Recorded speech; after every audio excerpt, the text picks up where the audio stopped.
बिस्मिल्लाहिर्रहमानिर्रहीम, अस्सलाम वालेकुम। आज की इस वीडियो में हम आपको ये बताएंगे कि इजराइल के गजा पर हमले के इस बार अहदाफ क्या थे और इजराइल को इस जंग के बाद क्या बड़ा सियाहत में नुकसान हो रहा है। इसके अलावा आपको ये भी बताएंगे कि अमेरिकी वज़ीर दिफा एंटनी ब्लिंकन जो हैं वो पहुंच रहे हैं इजराइल आज, तो उनके इस दौरे के मकासद क्या हैं। इसके अलावा जो शाह महमूद कुरैशी पाकिस्तानी वज़ीर ख़ारजा ने CNN पर एक बयान दिया डीप पॉकेट्स यानी लिफाफा सहाफ़त के बारे में, जिसे CNN ने एंटी सेमेटिक बयान से मंसूब कर दिया, उसके बारे में इजरायली मीडिया की क्या राय है और अमेरिका में किस लेवल तक इस बयान पर बात हो रही है। और आपको ये भी बताएंगे कि इस बार इजराइल ने जो गजा पर बमबारी के लिए फ़ौजी साज़ो सामान इस्तेमाल किया या जो हथियार इस्तेमाल किए वो किस मुल्क के थे। और आपको ये भी बताएंगे कि इजरायली मीडिया जो जंग में होने वाले नुकसानात हैं 11 दिन की इस जंग में, उनको किस तरह से बयान कर रहा है और उसके आदाद व शुमार क्या हैं। और ये भी आपको बताएंगे कि अमेरिकी सदर के वोटर्स की अक्सरियत इजराइल और फ़लस्तीन में से किसको सपोर्ट करती है और अमेरिकी सदर का लहजा क्यों नरम हुआ है फ़लस्तीन के बारे में। इससे पहले आप हमारे इस चैनल को सब्सक्राइब कर लें, साथ लगे घंटी के निशान को ज़रूर दबाएं और इस वीडियो को लाइक भी करें। तो सबसे पहले हम आपको ये बताते हैं कि गजा पर इस बार जो बमबारी होती रही और जो फ़ौजी साज़ो सामान इस्तेमाल होता रहा वो किस मुल्क का था। इंडिपेंडेंट उर्दू ने ये बताया है कि इस बार गजा पर जो बमबारी के लिए फ़ौजी साज़ो सामान और आलात इस्तेमाल हुए वो बरतानिया के बनाए गए थे। यानी इस कत्लेआम में इस बार अमरीकी असलहे के बजाय बरतानवी असलहा इस्तेमाल हुआ और बरतानिया इसलिए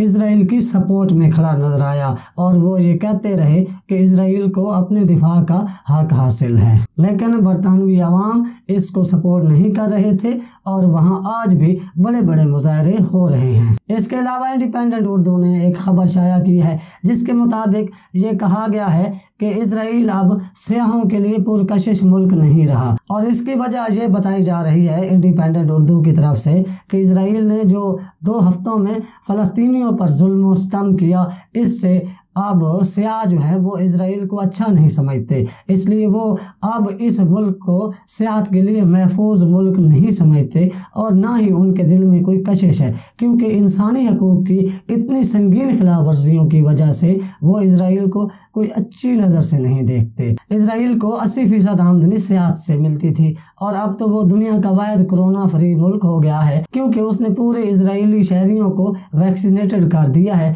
और उसने ये जल्दी इसलिए की ताकि उसकी सियाहत बहाल हो सके और वो SOPs के तहत सियाहत को बहाल करके अपनी आमदनी को बढ़ा सके। मगर कोई भी वीज़ा लेकर वहाँ जाने को तैयार नहीं है, क्योंकि उसकी पॉलिसीज़ जो हैं वो नफ़रत और जुल्म पर मबनी हैं। इजरायली अखबार हैरेट्स के मुताबिक अमेरिकी वज़ीर दिफा एंटनी ब्लिंकन यरूशलेम पहुंच रहे हैं और वो जंग के फौरी बाद पहुंचने वाले पहले अमेरिकी बड़े ओहदेदार हैं। उनके आने का मकसद इजराइल और फ़लस्तीन में जंग बंदी और अमन को दवाम देना है, मगर वो इसलिए आ रहे हैं कि वो ये भी देखना चाहते हैं कि क्या इजराइल ने जो अहदाफ मुकर्रर किए थे क्या वो कामयाबी से हासिल कर लिए और मुसलमानों को जो कत्लेआम करना था वो भी कर लिया कि नहीं। मगर इजराइल को इतनी सख्त मुज़ाहमत होगी हमास की तरफ से, ये ना इजराइल के इल्म में था और ना ही अमेरिका के वहम गुमान में था। इसलिए एंटनी ब्लिंकन आ रहे हैं ताकि देखा जाए कि आइंदा हमास को किस तरह कुचला जा सकता है। इसके अलावा इजरायली अखबार हैरेट्स ने ही ये इंकशाफ किया है कि इस बार जो इजराइल ने गजा पर हमला किया है उसका मकसद ये था कि हर फैमिली से एक शख्स जिंदा बचना चाहिए, बाकी सबको मार दिया जाए, और वो यही कोशिश करते रहे। इसलिए वो आबादियों पर बमबारी करते रहे, स्कूलों पर, हस्पतालों पर बमबारी करते रहे। मगर वो इस बार फ़लस्तीनी अवाम के हौसले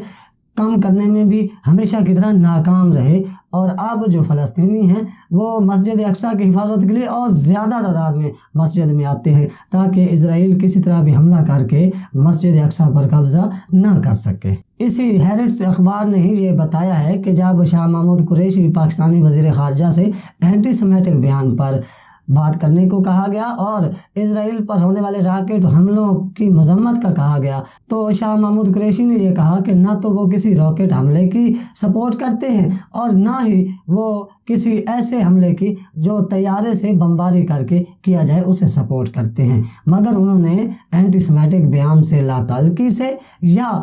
इसराइल पर होने वाले रॉकेट हमलों की मजम्मत करने से साफ इनकार कर दिया। इसी तरह इसी अखबार हैरेट्स ने ही कुछ आदाद शुमार जारी किए हैं जिसमें उसने ये कहा है कि 11 दिन की इसराइल और हमास की लड़ाई में गजा से 4340 रॉकेट फायर किए गए, जिनके जवाब में इजरायली कार्रवाई के दौरान 261 अफराद की मौत हुई, यानी 261 फ़लस्तीनी शहीद हुए। तो ये एक बहुत बड़ा जानी नुकसान है और इसके मुकाबले में इजराइल के सिर्फ 12 लोग मारे गए। 12 लोगों का मरने पे तो हमें खुशी नहीं है कि उधर कम क्यों मरे, इधर ज़्यादा क्यों शहीद हुए, लेकिन इंसानी जानों के ज़िया पर दुख ज़रूर है। अब हम आपको ये बता दें कि TRT वर्ल्ड ने एक रिपोर्ट जारी की है जिसमें उन्होंने ये बताया है कि अमेरिकी सदर जो हैं वो इजराइल की सपोर्ट करके अपने पॉलिटिकल कैरियर को रिस्क पर डाल रहे हैं। यानी जो बाइडन को जो लोग वोट देने वाले हैं उनकी वोटर्स की बड़ी तादाद इजराइल के ख़िलाफ़ है, क्योंकि इजराइल फ़लस्तीन में इंसानी हुकूक़ की खिलाफ वर्जियाँ कर रहा है। और इस रिपोर्ट से ये पता चलता है कि अमेरिका में आने वाली नस्ल इंसानी हकूक़ के हवाले से इजराइल के कितना ख़िलाफ़ है और वो इजराइल को कितना गलत समझते हैं। इसलिए मुस्तकबिल में अमेरिका के जो आने वाले वोटर्स हैं, नौजवान वोटर्स, उनका रुझान क्योंकि फ़लस्तीन में इंसानी हकूक़ की खिलाफ वर्जियों पर है